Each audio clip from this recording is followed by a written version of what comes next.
What's going on, guys? Welcome back to the channel. Welcome back. It's your boy Terabyt Reacts here, back with another reaction. Let me turn my mic down a bit.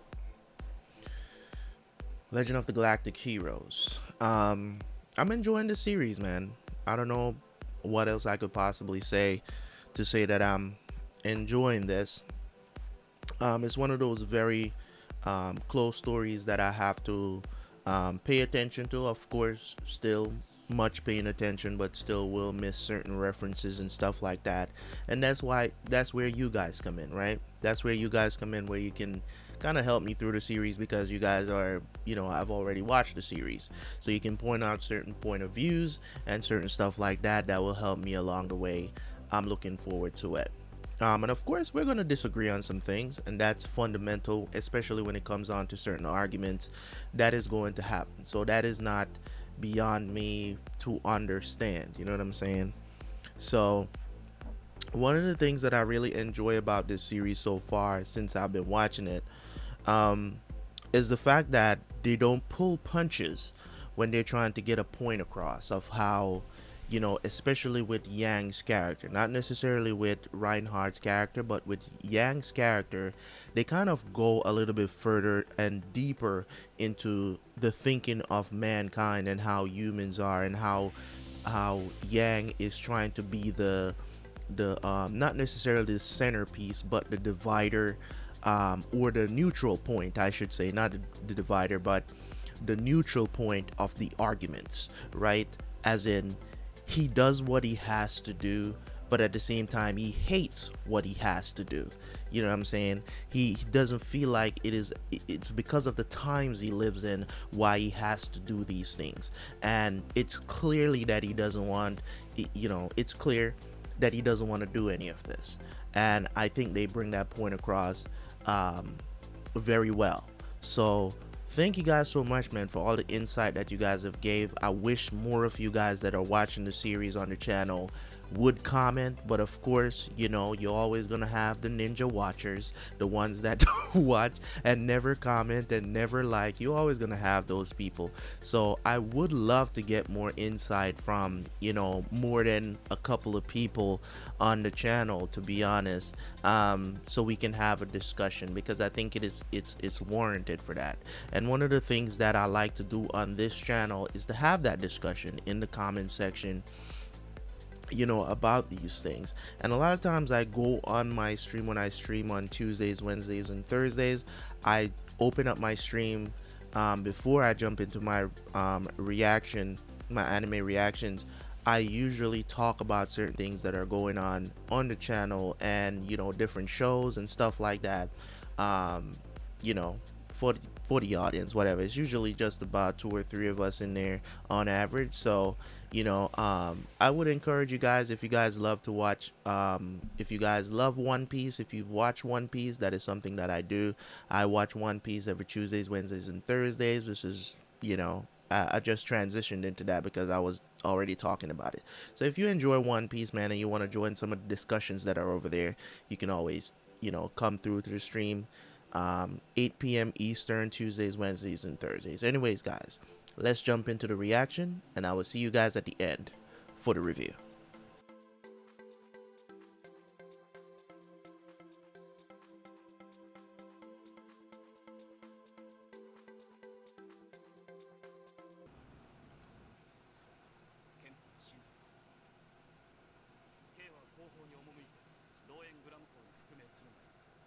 Huh, they just get in here. They came after, they got destroyed.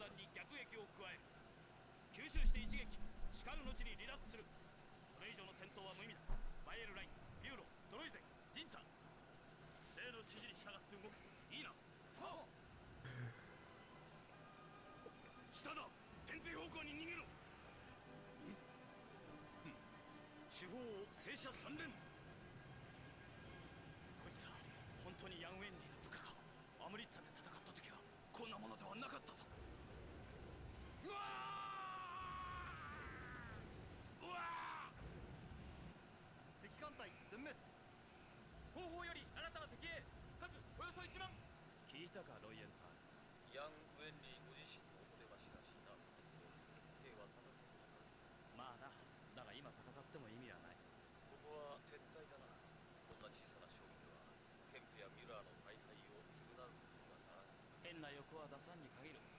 それにしても要塞まで動かして数千光年の勢力を企てたというのに、一人ヤンウェンリに名をなさしめたのみか。やれやれだな。まあ百戦して百勝というわけにもいくまい。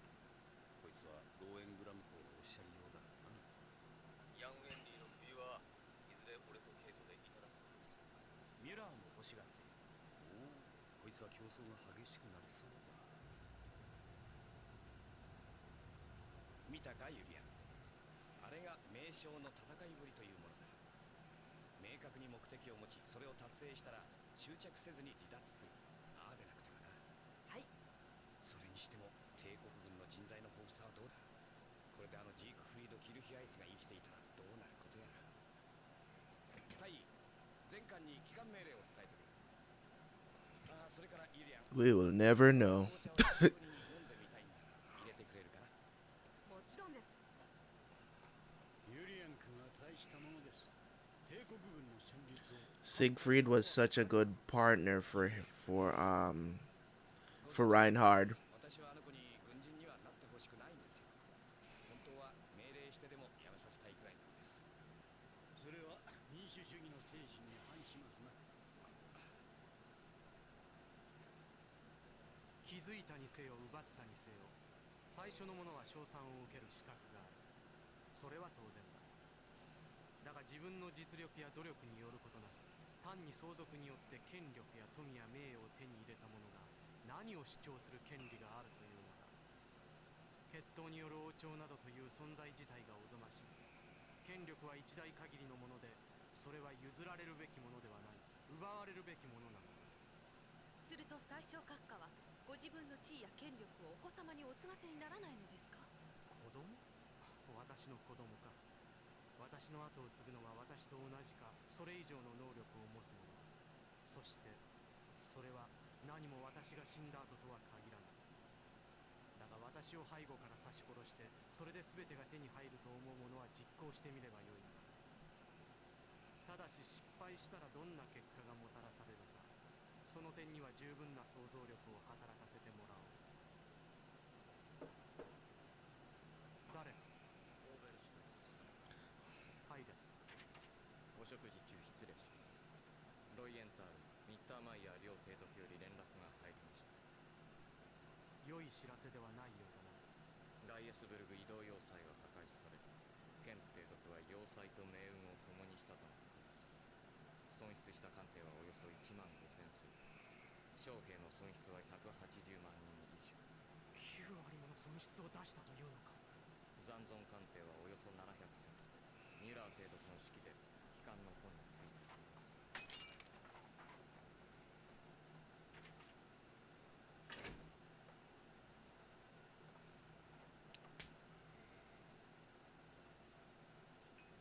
ラインハルト様。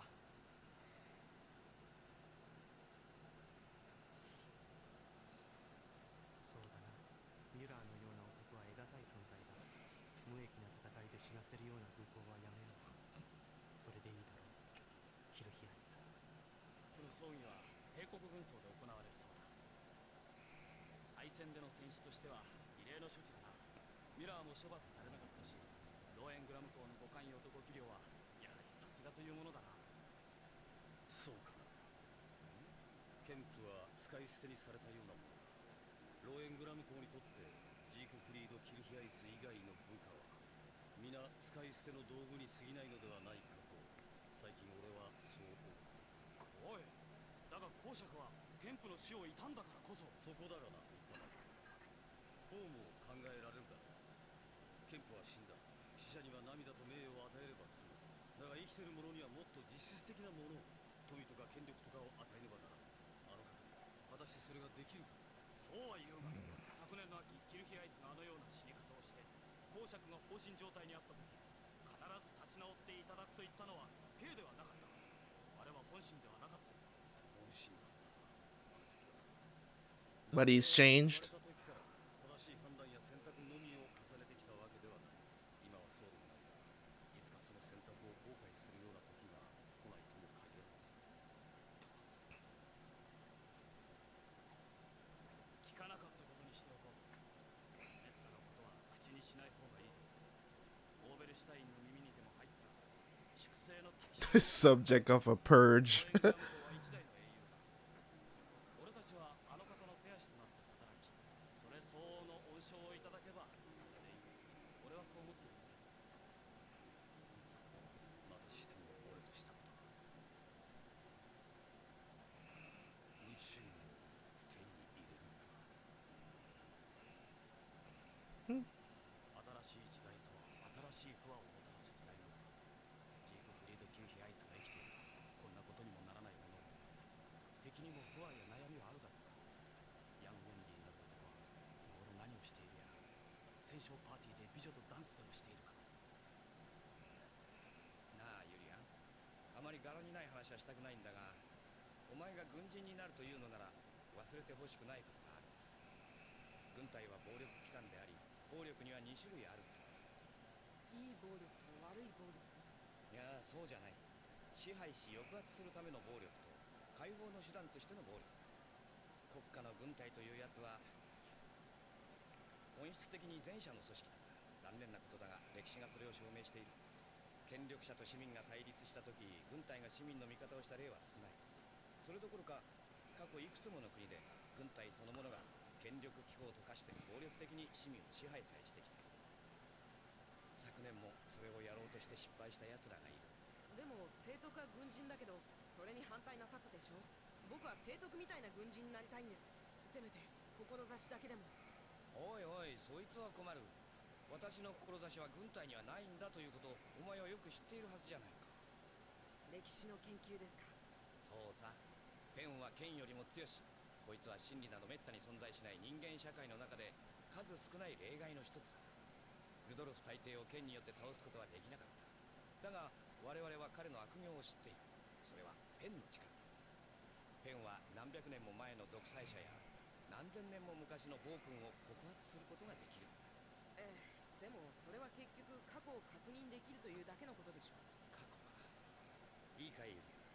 人類の歴史がこれからも続くとすれば、過去というやつは無限に積み重ねられている。歴史とは過去の記録というだけでなく、文明が現在まで継続しているという証でもある。現在の文明は過去の歴史の集積の上に立っている。わかるかい？はい。生物は子孫に遺伝子を伝えることでしか長い時の流れの中で己の存在を主張することはできない。だが人間だけが歴史を持っている。歴史を持つことが人類を他の生物と違う存在にしているんだ。だから私は歴史家になりたかったんだ。それが最初のボタンをかけ間違えたばっかりにこのありさまだな。でも歴史を作る人間がいなければ歴史を書く人の存在価値もなくなるんじゃありませんか。ユリアン、さっきのホットワインじゃなかった、ホットパンチか。あれをもう一杯作ってくれないか。実にうまかった。はい、すぐに。まあなかなか思い通りにはいかないものさ。自分の人生も他人の人生も。旧リップシュタット連合軍の残党2人が先日帝都に潜入したとの情報が入りましたので、ご報告に参上した次第です。なぜそれが分かったんだ。実は密告がございまして。密告。まあよい。で、ランズベルク伯アルフレッドです。年齢26歳。昨年のリップシュタット盟約に参加した貴族の一人で、敗戦後はフェザンに亡命しておりました。覚えている。何度か宮廷などで顔を合わせたことがある。それほど私に敵意や憎悪を抱いている風ではなかった。うまくもない詩や小説に熱中する苦労知らずという感じだった。単純に門閥主義を絶対と信じ込んだのだろう。リップシュタット連合軍の参謀の一員であったレオポルド・シューマッハ大佐です。年齢は32歳。Wait a minute, is oh whoa whoa whoa whoa whoa whoa whoa whoa whoa whoa whoa whoa hold up bro, I caught that. Don't, you know what I'm saying? Yeah, I know my memory is not what it used to be, but I remember this, even though it's been I think a week or 2 weeks since we've seen this.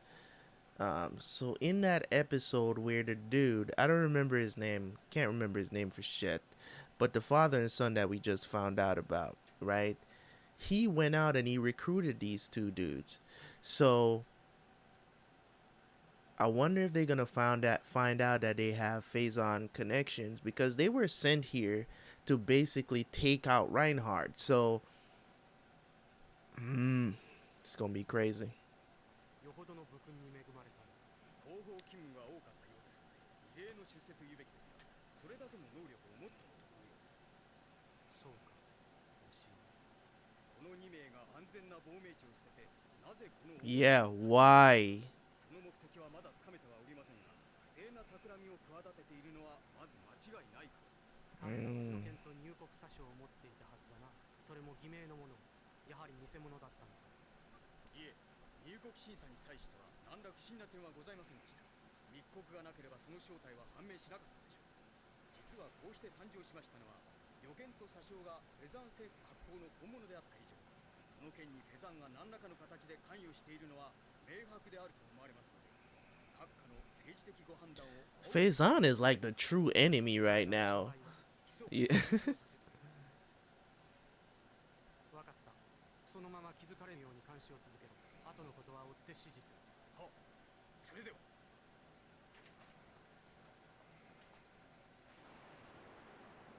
帝国の歴史家どもはルドルフ大帝の怒号を雷に例えているが、ご存知だろう。ええ、存じております。なかなか巧みな比喩。雷というやつは、要するにエネルギーの浪費だ。巨大な熱と光と音を持っているが、ただ荒れ狂うだけで何一つ他を益するものはない。まさにルドルフにふさわしい。だが俺は違う。俺はそうはならない。フロイライン・マリンドルフ、あなたはどう考えたの？意見を聞かせてほしい。ランズベルク伯が帝都へ戻ってきた理由についてですね。そうだ。おとなしくフェザーニに座って下手なしでも作っていれば平和に過ごせるものを、なぜ危険を冒してまで戻ってきたか。あなたはどう考えランズベルク伯は私の知る限りではかなりのロマンチストでした。た？あなたの観察に依存はないが、あのヘボ詩人が故郷へ帰ること自体にロマンを見出したとも思えないな。老人になってからのことなら納得もできるが、昨年の内乱からまだ1年も経っていない。おっしゃる通りです。ランズベルク伯が戻ってきた理由はもっと深刻で、彼にとって危険を冒す価値のあるものでしょう。それは何か？テロです。歴史が証明するように、行動的ロマンチストを最も高揚させるのは強者に対するテロリズムです。テロと私を暗殺するつもりかね？いいえ、おそらく違うと思います。なぜそう言い切れる？ケスラー大将がおっしゃるように、今回の件にはフェザーンが絡んでいると思われます。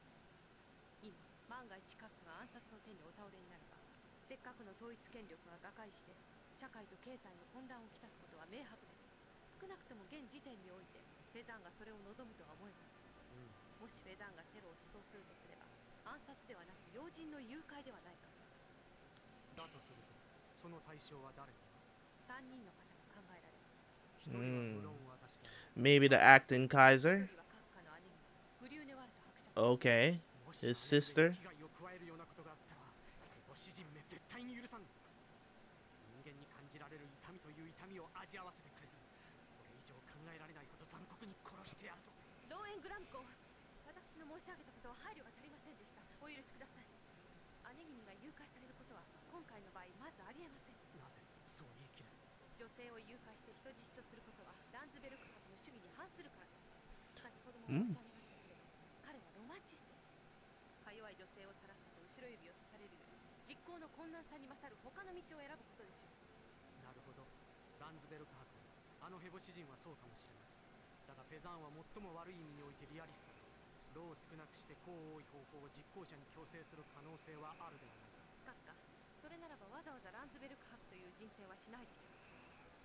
結局、計画者と実行者の双方が満足する要件を満たす第三の方こそ、今回の誘拐の対象だと考えます。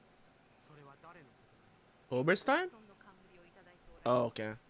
するとあなたはヘボ詩人が皇帝を誘拐する。 That's what I'm saying. Like, これは誘拐ではありません。 I was thinking that the little kid. 中心の行為です。何の抵抗もなく、それどころか危機として実行するでしょう。ヘボ詩人にとってはそれでいいだろう。だが結局またしてもフェザーの黒狐だ。奴は決して自分では踊らない。幕の陰で笛を吹くだけだ。踊らされる方こそいい面の皮だな。フロイライン・マリンドルフ、ヘボ詩人たちの潜入を密告してきたのはフェザーンの工作員ではないかと私は思うのだが、どうだ？閣下のお考えが正しいと考えます。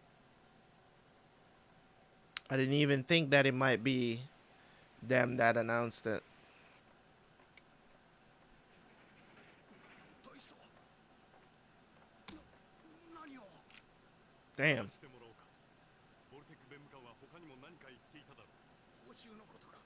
それなら我々ではなくフェザーにいるレムシャイド伯が機関には提督の称号を授けると。そんなことではない。ならば何を。このオーディンに戻って実感した。社会が変わったのだ。それも後期が粛清され、いい方向への改革がなされている。仮に今回の計画が成功して将来的にローエングラム港の打倒を目指すのだとしたら、それは歴史の逆行だ。旧王朝への忠誠心に燃えるランズベルク伯やレムシャイド伯はともかく、現実主義者のフェザンが真に企んでいるのは何だ。それはローエングラム港の改革が我々の権益を損ねるから。それだけか。まさか我々をそそのかしといて、その情報をローエングラム港に流して恩を売る、そんなことを考えているのではあるまいな。どうなんだ。そんなことはない。この計画は成功させる。我々がそれを目指しているのに嘘偽りはない。 They already leaked it. 大佐、機関こそ裏切るつもりではなかろうな。そうと言いたいところだが、この計画にはフェザンにいる部下たちの安全と生活がかかっている。それにやる以上は成功させる。それは武人としての私の最後の意地だ。ならば結構。我々の目的と利害は一致している。機関らを信頼して実行を任せているのだ。こちらの支援も信頼してもらいたいものだな。その言葉、高等弁務官の口から直接聞きたい。何？無茶だ、直接など。私が来ているだけでも危ない橋を渡っているのに。方法はこちらから連絡する。嫌とは言わせん。いいな。わかった。とにかく上司に伝える。お互いのためにもいい返事を期待している。それから、あまり余計なことを言って伯爵の気分を壊すのは控えてもらいたいものだ。最初に確認しておきたいことがある。はい、何事でございましょう。 K は自治領主の全権代理、それとも単なる使い柱。どうなのだ。形としては後者でございますか。形か。フェザーン人が実よりも形に重きを置くとは過分にして知らんな。お褒めいただいたと思ってよろしい。 K の解釈に干渉する気はない。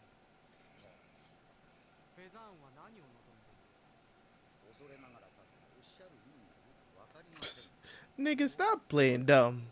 何のことやら不義になるのに。それは困った。一流の戯曲が一流の劇として完成を見るには一流の俳優が必要だそうだが、 K の演技はいささか見えすぎていて競争部。そこは手厳しいおっしゃりようで。言い直した方が良さそうだな。皇帝を誘拐して何の利益があるのかとそう聞いているのだ。それにランズベルク伯ではいささか2が勝ちすぎるとも思うが、どうだ。驚きました。そこまでお見通しでいらっしゃいましたか。それと密告したのが私どもフェザン自治政府のものであることも、それが各界のサインであったことも当然ご承知でいらっしゃいますね。それでは私どもの思惑のすべてをご考覧に入れましょう。私どもフェザン政府、各家が全宇宙を統一支配なさるにつき、そのご引用に協力させていただきたいと考えております。それはルビンスキーの意思か。はい。それにしてもその協力の第一歩が門閥貴族の残党どもに皇帝を誘拐させることだというのはいささか説明を要するのではないか。私どもの考えるところはこうでございます。ランズベルク伯アルフレッド、皇帝ルイン・ヨーゼフ2世陛下を逆侵の手から救出。いえ、これはもちろん彼の主観です。フェザンを経由して自由惑星同盟を統合し、そこで亡命政府を樹立することになりましょう。無論何ら実態があるものではございませんが、このような事態を各家はお認めにはなられますまい。当然だ。ですからそこで各家は自由惑星同盟を討伐なさる立派な大義名分を手に入れることになります。大義名分。はい。各家を支持する民衆たちもとりあえず内政が安定していることで満足し、戦いを望まない風潮が生まれつつあるのではないかと拝察します。失礼ながら特に先の要塞戦の結果から厭戦気分にとらわれる者も出るでしょう。しかし戦う相手が旧旧貴族派の残党とそれに加担するものだとなれば、閣下と共に同盟を倒すべく挙げて力を注ぐことになる。いかがでしょう。さらに同盟の内部では皇帝の同盟という機会に国論が分裂することは必至となり、その点も閣下にとっては有利に働きます。そうではありませんか。それで私はどうすればいいのか。フェザーンの行為に対して頭を下げて礼を言えばよいのか。そう皮肉をおっしゃいますね。では何をしてほしいかはっきり言え。腹の探り合いも時には良いが、毎回そうではいささか意にもたれぬ。では単刀直入に申し上げます。応援グラン公は政治上軍事上の覇権と世俗的な権威の全てをお手になさいませ。私どもフェザーン、閣下の支配なさる全宇宙における経済的権益、特に法制間の流通と輸送の全てを独占させていただきます。いかがなものでしょうか。悪くない話だが、抜け落ちた点だ。フェザーンの政治的地位は閣下の総主権のもとに自治を認めていただきます。つまり主変わればこれまで通りというわけ。それは認めてもいい。だがいずれにしても同盟が皇帝の亡命を受け入れぬ限り、どれほど優れた戯曲でも筋の進めようがないが、そのあたりはどうか。その点は我がフェザーンの工作をご信頼くださいますよう、手は打ってあります。必要な限り。同盟が皇帝の受け入れを拒否すれば、最も間の抜けた立場に立たされるのは私だ。使い道のないジョーカーを押し付けられるようなものだからな。自ら火を放っておいて炎症だけは防いでやるとでも言うのか。少子。そのようなことは。まあよい。だがな弁護だ。私と盟約を結びたいというのなら、一つ提供してもらわねばならぬものがある。何でございましょう。言わずと知れたこと。フェザーン回廊の自由航行権。どうした。何を驚く。なぜ返答せぬ。即答いたしかねます。私が覇権を確立するのに協力すると総計は言ったではないか。しかもルビンスキーの意思だと。であれば帝国軍がフェザン回廊を使用するのに何の不都合がある。喜んで私の要求に応じるべきであろう。それはいくら信仰の大義名分ができたところで、それを生かす道が閉ざされていては無益というものだ。ですが、汗を拭け弁務官。それともケイラが真に望むのは、帝国がイゼルローン回廊に無数の屍を並べることか。あり得ることだな。両勢力共倒れの後にフェザーン一人漁夫の利を占める。考えすぎでございます閣下。まあよかろう。フェザーンにはフェザーンの利益と主張があるのだ。だがそれは帝国や同盟とて同じこと。3つの勢力のうち2つが手を結ぶとして、その一方が必ずフェザーンだなどと思わぬ方が良いのではないか。Ooh. Got him. どうぞ。失礼します。ありがとう。ねえ、これはアンネローゼ様がお作りになったのかしら。そうです。 I'm wondering if that's foreshadowing that Reinhard and Yang is gonna come together to fight against Faison at some point. I don't know. Alright, so that was episode 35 and 36, guys. The thing that amazes me the most about this series, man, that I can't seem to get over is how much they take their time with dialogue, you know, and that's one of the things that I don't know if it's in my later years or just overall, but I've just come to really appreciate shows that do that is not afraid to spend, you know, 10 to 15 minutes on just two people having a conversation and let it happen naturally, you know. And that's one of the things that Legend of the Galactic Heroes does very well. I pointed out in other TV shows and stuff, but it doesn't happen a lot in anime, to be honest. So shout out to them for actually be able to do that, to keep somebody's attention during dialogue. And, you know, I know some people is going to say, oh, it's all about interest, you know, because some people just want action. And I do agree with you if you should say that to some degree, but I think for the most part is like people will enjoy dialogue if it's interesting. It doesn't necessarily have to be that you're interested in that dialogue. You get what I'm saying? Is if the story makes sense, and you know, you don't have planes flying around, people getting punched, you know, it could still work. So I do like the fact. So let's go over these 2 episodes, man, as I've taken my notes. So episode 35, of course, we saw the aftermath of what happened to Muller and Kemp. I don't know if that's exactly how you pronounce his name or whatever, but of course Mittermeyer and Reuenthal, you know, the 2 best friends, came on their individual fleets because they were sent out to go basically rescue them, and to, you know, we know they were going to arrive late, but they decided to make, you know, one last go at it and take out a fleet, surprise attack them. They actually took them out, and then they went back home. So of course Muller, he gets forgiven by Reinhard because, you know, Siegfried appeared to him. You know, it's weird, the situation when it comes on to Reinhard and Siegfried, and you know, Siegfried being gone, and he's still like, he's so caught up with this dude. You know, might tell him that one scene they showed, that was it was such a weird metaphor.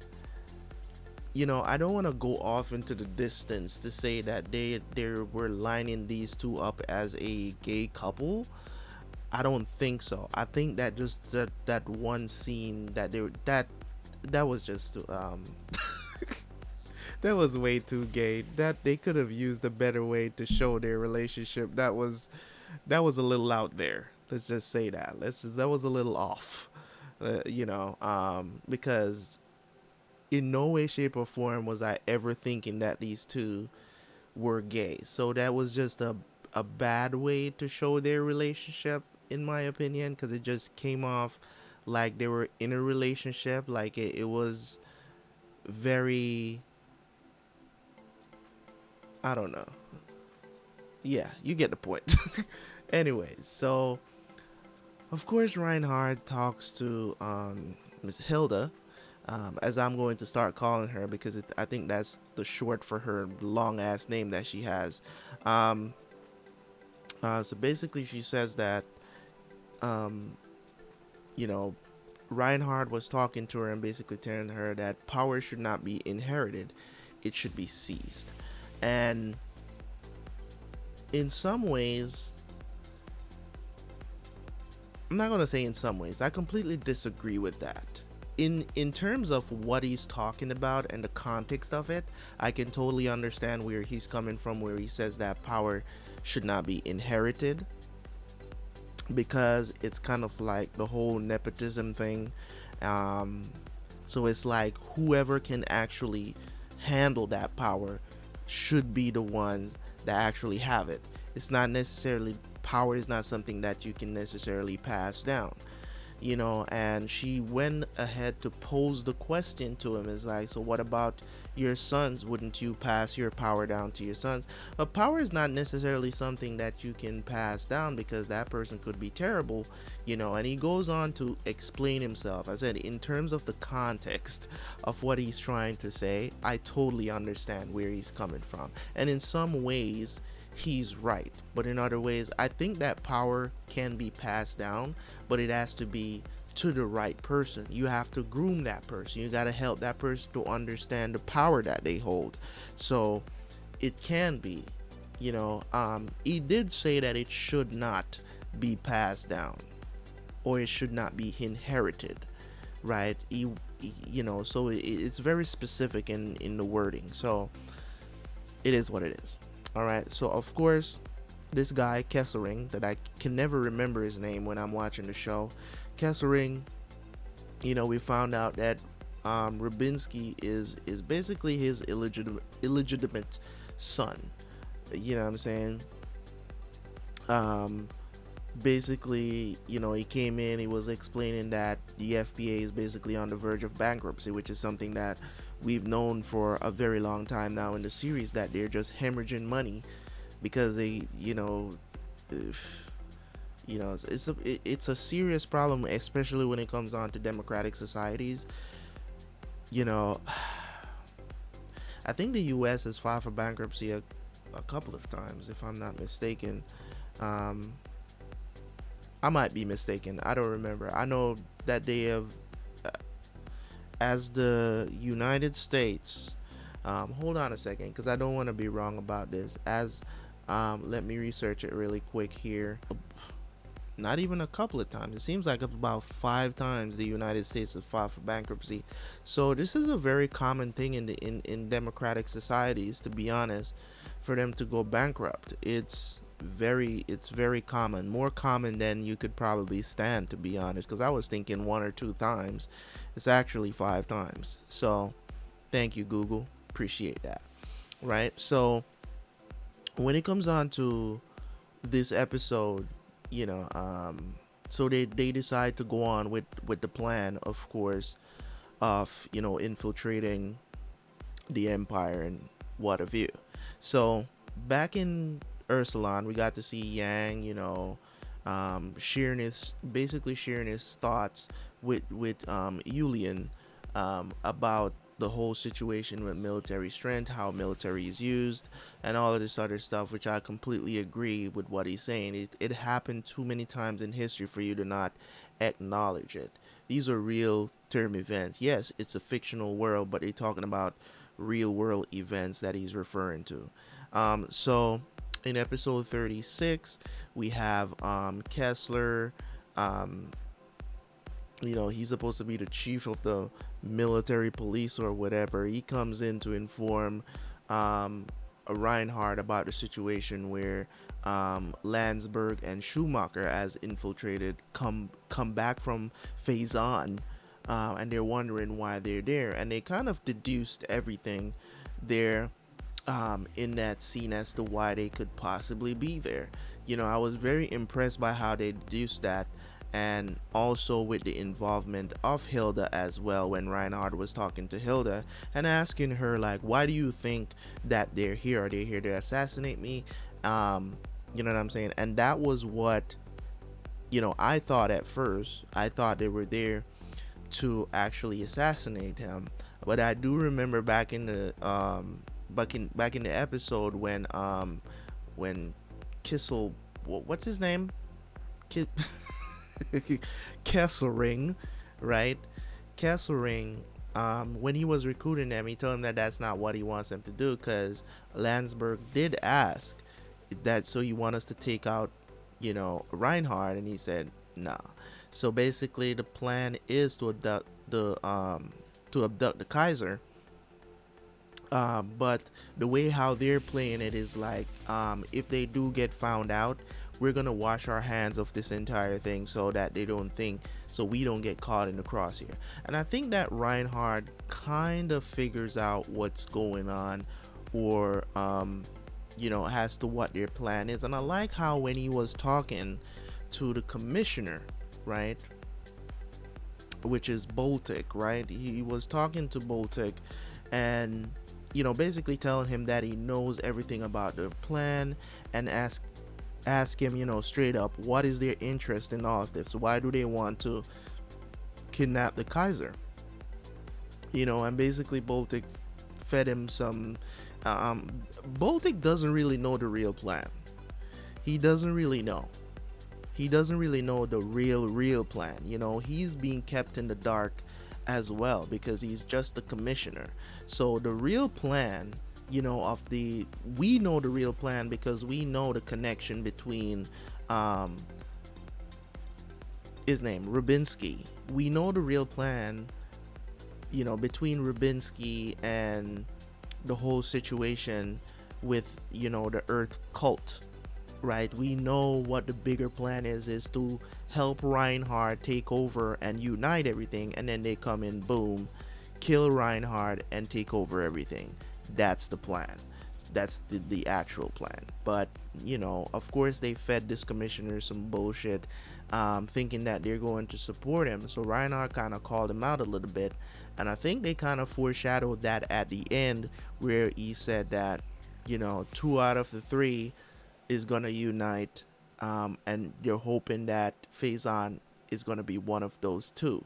So I think that's foreshadowing maybe for Reinhard and Yang to come together and do something, which is what the ultimate goal of what I want to see in the series. That is what I want to see. That is the end game that I want to see. That might not be the outcome, but that is what I want to see of where this story is going. Because I would love to see these two work together, because they're such smart leaders, and they praise one another so much, even though at the same time, they want to take out each other. They admire each other. And the thing about it is that there's nothing wrong with showing admiration for your enemies. There's nothing wrong with that. Just make sure that it never clouds your judgment. So I really do love this story, man. And guys, I want you to understand, if you're watching this to this point in the video and you're seeing my reaction, or you're watching this review and you get to this point, I want you guys to be patient about how these episodes are coming out. All right, I try to do at least 2 episodes per week. And some weeks you're gonna get 4 episodes, sometimes you're gonna get only 2, but I'm trying to do the best that I can based on the schedule that I have. It is the end of the year, okay? Reactions is not the only thing that I do. This is one of the busiest times for me outside of YouTube. The things that I do outside of YouTube, this is one of the busiest times of year. If you go back and look at last year, I tell people this all the time.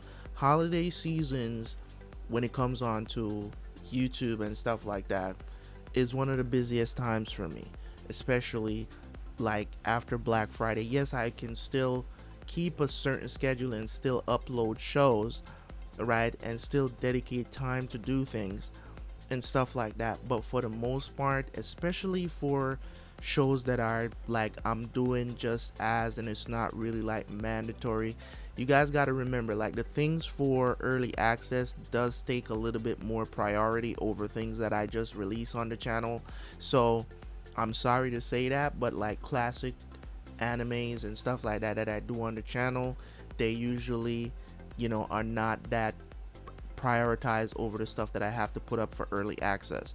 So you may look at it and you may say, that's not fair, or whatever the situation is. Every show should get, the same amount of time. It doesn't work like that. I can't work like that. Like, early access does take a little bit more importance over the stuff that I release on the channel that doesn't go on early access. So sometimes I do have time to do, because right now I'm not doing JoJo's at all. Like, I literally can't even find time to react to JoJo's right now.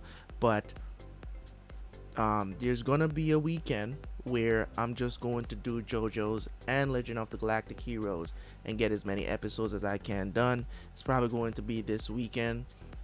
So what happens is, over the weekend sometimes I find myself getting extremely tired. So by the time on Sunday afternoons, all I want to do is just get what needs to be edited done, and I'm done, and I go get some rest, get ready again for Monday. Because as I said, and this is probably not going to end until like second week in January, where things kind of calm down again. So I just want you guys to keep that in mind. You know what I'm saying? I mean, overall, you guys just need to understand that I'm enjoying the show. It's not that I'm not enjoying the show, I am not reacting to it. Okay?